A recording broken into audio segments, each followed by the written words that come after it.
Hello friends, welcome to my YouTube channel yes Raj education hub. जैसा कि मैंने आप लोग को क्लास 10 का श्रम विभाजन जाति प्रथा का जो निबंध है, जो किसके द्वारा लिखा गया, डॉक्टर भीमराव अंबेडकर के द्वारा, इसका मैंने आप लोग को स्टोरी पढ़ा दिया था। आज मैं आप लोग का उसका क्वेश्चन आंसर आपको लोग को कराने जा रहा हूँ। तो पहला क्वेश्चन, लेखक किस विडंबना की बात करते हैं? विडंबना का स्वरूप क्या है? कहते हैं लेखक किस विडंबना की बात करते हैं, इसका एक स्वरूप क्या है? तो लेखक महोदय, आधुनिक युग में भी जातिवाद के पोषकों की कमी नहीं है। लेखक महोदय का कहना है कि आधुनिक युग में भी जातिवाद के पोषकों की कमी नहीं, यानी आज भी जातिवाद चलता है, जिसे विडंबना कहते हैं, जिसे हम लोग क्या कहते हैं, एक विडंबना कहते हैं। विडंबना का स्वरूप यह है कि आधुनिक सभ्य समाज कार्य कुशलता के लिए श्रम विभाजन को आवश्यक मानता है। विडंबना का स्वरूप यह है कि विडंबना मतलब क्या है कि ये आधुनिक सभ्य समाज, आज की जो सिविलाइज्ड सोसाइटी है, उसमें भी कार्य कुशलता के लिए श्रम विभाजन को आवश्यक मानता है। मतलब कार्य कुशल, जिसको जितना कार्य करने की क्षमता है उसमें भी विभाजन करता है।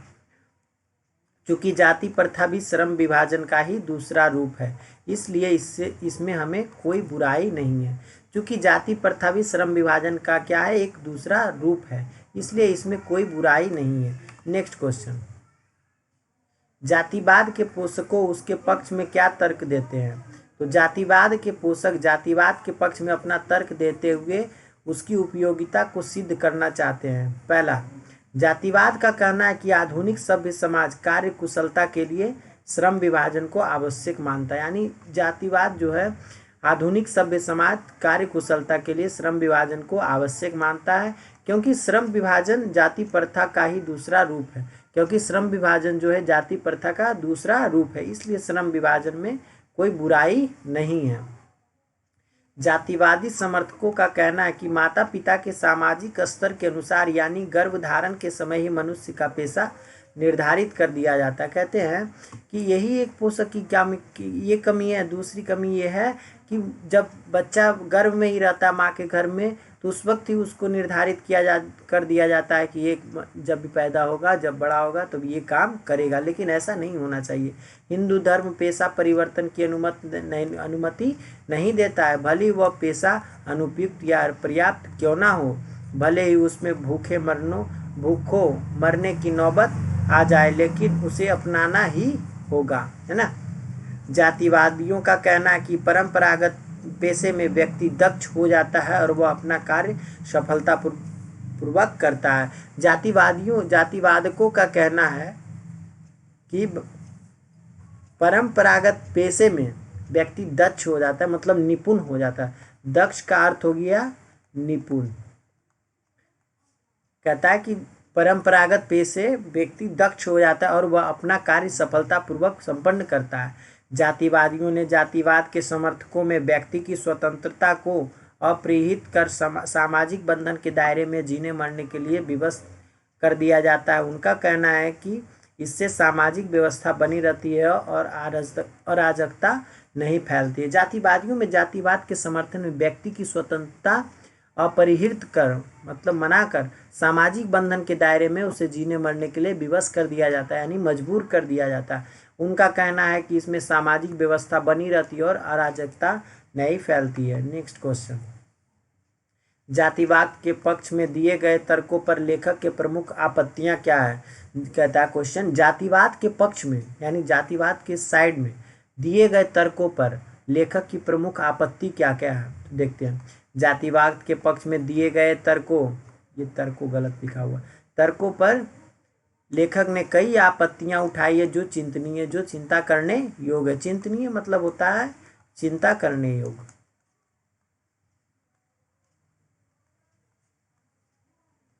चिंता करने योग्य, है ना।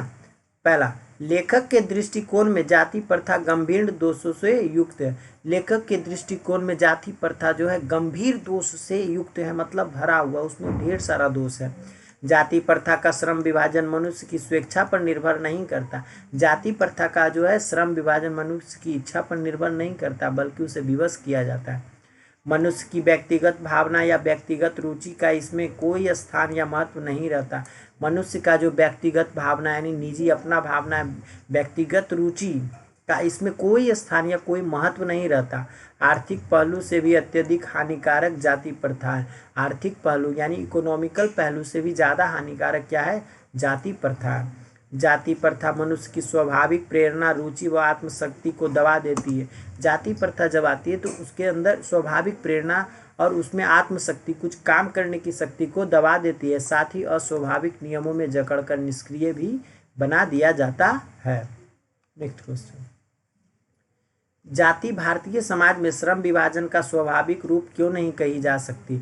जाति जो है भारतीय समाज में, भारत के समाज में जाति को श्रम विभाजन का स्वाभाविक रूप क्यों नहीं कही जा सकती?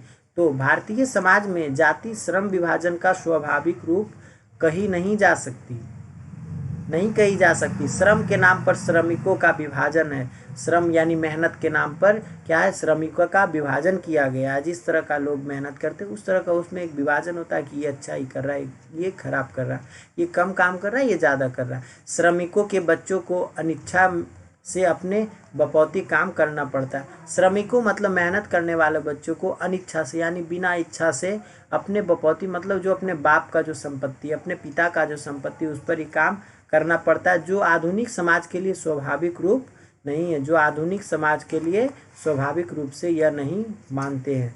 5th नंबर क्वेश्चन देखते हैं। जाति प्रथा भारत में बेरोजगारी का एक प्रमुख और प्रत्यक्ष कारण कैसे बनी हुई? जाति प्रथा जो भारत में बेरोजगारी का एक प्रमुख और प्रत्यक्ष कारण कैसे बनी है? तो इसका जवाब ऐसे भी दे सकते हैं, क्योंकि आज के लोग जब पैदा भी नहीं हुए तो उसको गर्भाधारण की अवस्था में ही बच्चे को कह दिया जाता है कि जब ये बड़ा होगा तो मेरा बिजनेस संभालेगा। शायद उस पर बच्चा को करने का मन हो या ना भी हो, उसके बावजूद भी उसको यह काम करने के लिए मजबूर किया जाता है। तो वही चीज़ देखते हैं, जाति प्रथा मनुष्य के जीवन भर के लिए एक पेशे के ही बांध देती है। जाति प्रथा जो है मनुष्य को जीवन भर के लिए एक ही पेशे, एक ही प्रोफेशन से बांध देती है। भले ही पेशा अनुपयुक्त या अपर्याप्त होने का कारण वह भूखे क्यों न मर जाए, भले वो पैसा उसके लिए वो चला पाए या ना चला पाए या भूखे मर जाए, उससे कोई मतलब नहीं, लेकिन वो काम वो सब दिन करेगा, ये नहीं होना चाहिए। आधुनिक युग में उद्योग धंधों की प्रक्रिया तथा तकनीकी में निरंतर विकास और अकस्मात परिवर्तन होने के कारण मनुष्य की पेशा बदलने की आवश्यकता पड़ सकती है। अभी तो इस स्टोरी में पढ़ाए थे कि आधुनिक युग में जैसे जैसे दिन पर दिन बढ़ रहा है, तो जैसे कोई उद्योग है तो उसमें काम कर रहे हैं 50 मजदूर, तो धीरे धीरे टेक्नोलॉजी बढ़ रहा है, तो जैसे जैसे टेक्नोलॉजी बढ़ेगा तो मशीन आ जाएगी, तो जहाँ आदमी काम कर रहा है मशीन काम करने लगा, तो आदमी क्यों वहाँ काम करेगा? तो आदमी को मजबूर हो जाता है, अपना जो काम बदलना पड़ता है उसको। किंतु भारतीय हिंदू धर्म जाति प्रथा व्यक्ति को पारंगत होने के बावजूद ऐसा पेशा चुनने की अनुमति नहीं देता। लेकिन भारतीय धर्म जाति की प्रथा व्यक्ति को पारंगत होने के बावजूद भी ऐसा पेशा चुनने की अनुमति नहीं देता है जो उसका पैतृक पेशा ना हो। मतलब वो आज़ाद है, स्वच्छंद है, ठीक है, कि वो कुछ भी कर सकता है। इस प्रकार पेशा परिवर्तन की अनुमति न देकर जाति प्रथा भारतीय समाज में बेरोजगारी का एक प्रमुख और प्रत्यक्ष कारण बनी हुई है ना। 6 नंबर क्वेश्चन देखते हैं। लेखक आज के उद्योगों में गरीबी और उत्पीड़न से भी बड़ी समस्या किसे मानते हैं और क्यों? कह रहा लेखक आज भी उद्योगों में गरीबी और उत्पीड़न से भी बड़ी समस्या किसे मानते हैं और क्यों मानते हैं? कहता है लेखक आज भी उद्योगों में गरीबी और उत्पीड़न से भी बड़ी समस्या जाति प्रथा को मानते हैं। जाति प्रथा के कारण पेशा चुनने में स्वतंत्रता नहीं होती है। जाति प्रथा के कारण ही पेशा में चुनने की कोई आज़ादी नहीं होती, वो इंसान आज़ाद नहीं होता बल्कि जकड़ा हुआ रहता है जो आपको यही काम करना है। मनुष्य की व्यक्तिगत भावना तथा व्यक्तिगत रुचि का इसमें कोई स्थान नहीं होता। मजबूरी बस जहाँ काम करने वालों का दिल ना लगता हो, ना दिमाग, कोई कुशलता कैसे प्राप्त की जा सकती? अगर हमें कोई काम करने में मन ना लगे तो उसमें हम कुशलता कैसे प्राप्त कर सकते हैं? अतः यह निर्विवाद रूप से सिद्ध हो जाता है कि आर्थिक पहलू से भी जाति प्रथा हानिकारक प्रथा है। अतः इससे निर्विवाद हो जाता है, बिना विवाद रूप से सिद्ध हो जाता है, और आर्थिक पहलू से भी जाति प्रथा ज़्यादा हानिकारक प्रथा है। 7th number question. लेखक ने पाठ के किन प्रमुख पहलुओं से जाति प्रथा के लिए को एक हानिकारक प्रथा के रूप में दिखाया है? तो लेखक ने जाति प्रथा के कारण श्रमिकों का अस्वाभाविक विभाजन हो गया है, आपस में ऊंच नीच की भावना की विद्यमान है। आपस में क्या हो गई, ऊंच नीच की भावना भी विद्यमान है यानी मौजूद है। विद्यमान मतलब होता है मौजूद, विद्यमान मतलब होता है मौजूद है। जाति प्रथा के कारण अनिच्छा की पुश्तैनी पेशा अपनाना पड़ता है। जाति प्रथा के कारण ही इंसान को मजबूरी में अनिच्छा, बिना इच्छा, अगर इच्छा नहीं भी है तो उसे पुश्तैनी मतलब परिवार, पैतृक पिता के द्वारा किया गया काम, उसको ही काम करना पड़ता है, जिसके कारण मनुष्य में पूरी क्षमता का उपयोग नहीं होता है। जिसके कारण अगर उस काम को करने में बच्चे को मन नहीं लग रहा तो उसमें पूरी क्षमता का उपयोग तो नहीं हो रहा। अगर वो मन लगता तो काम मेहनत से करता और वो पेशा और आगे जाता। आर्थिक विकास में जाति प्रथा बाधक है। आर्थिक विकास में क्या है, ये जाति प्रथा बाधक रूप सिद्ध होता है। सच्चे लोकतंत्र की स्थापना के लिए लेखक ने किन विशेषताओं को आवश्यक माना है? मतलब सच्चे लोकतंत्र की स्थापना के लिए लेखक ने कौन कौन सी विशेषता बताई है? तो कहता है डॉक्टर भीमराव अंबेडकर ने सच्चे लोकतंत्र की स्थापना के लिए निम्नलिखित विशेषताओं का उल्लेख किया है। डॉक्टर भीमराव अंबेडकर ने सच्चे लोकतंत्र की स्थापना के लिए निम्नलिखित विशेषताओं का उल्लेख किया है। पहला, सच्चे लोकतंत्र के लिए समाज में स्वतंत्रता, समानता और भ्रातृत्व की भावना का वृद्धि हो।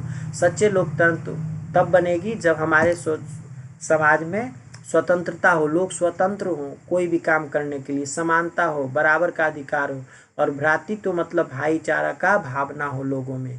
ठीक है, समाज में इतनी गतिशीलता बनी रहे कि कोई भी व्यक्ति वांछित परिवर्तन समाज कि एक छोर से दूसरे छोर तक संचालित हो सके। समाज में इतनी गतिशीलता, समाज में इतनी स्वतंत्रता जरूर होनी चाहिए कि कोई भी व्यक्ति बिना वांछित परिवर्तन के, बिना मना किए हुए परिवर्तन समाज को एक छोर से दूसरे छोर की ओर ले जा सके।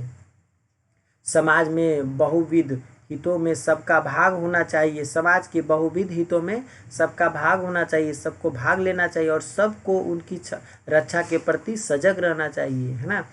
अगला पॉइंट, सामाजिक जीवन में अबाध संपर्क के अनेक साधन व अवसर उपलब्ध रहने चाहिए। सामाजिक जीवन में अबाध मतलब बिना बाधित किए हुए संपर्क के अनेक साधन, अनेक सोर्स, अवसर और उपलब्ध होना चाहिए।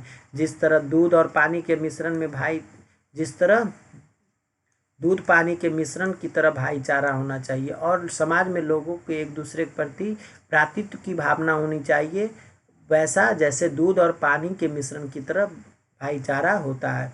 इन्हीं गुणों या विशेषताओं से युक्त तंत्र का दूसरा नाम लोकतंत्र है। देखो, यही सब अगर भावना आ जाएगा एक सोसाइटी में तो यही गुण या विशेषताओं से युक्त तंत्र को क्या कहते हैं, लोकतंत्र। लोकतंत्र शासन की एक पद्धति नहीं है। लोकतंत्र शासन की एक पद्धति नहीं है। लोकतंत्र मूलतः सामूहिक जीवनचर्या की एक रीति। लोकतंत्र मूलतः सामूहिक मतलब समूह में जीवनचर्या मतलब जीवन जीने की एक रीति है, एक रिवाज है तथा समाज सम्मिलित अनुभवों को आदान प्रदान का नाम है। इसमें आवश्यक है कि वे अपने साथियों के प्रति श्रद्धा व सम्मान का भाव हो, है ना। तो आपका क्वेश्चन आंसर समाप्त हुआ। ये था आपका क्वेश्चन आंसर श्रम विभाजन और जाति प्रथा का। और अगले वीडियो में मिलते हैं श्रम विभाजन और जाति प्रथा का VVI ऑब्जेक्टिव, जो 2023 के व्यू से बनाया गया, दृष्टिकोण से बनाया गया। उस ऑब्जेक्टिव को लेकर मिलते हैं क्या, कल। तब तक के लिए आप लोग इसे पढ़िए, क्वेश्चन आंसर अपने नोटबुक में तैयार करिए और उसके बाद मिलते हैं कल।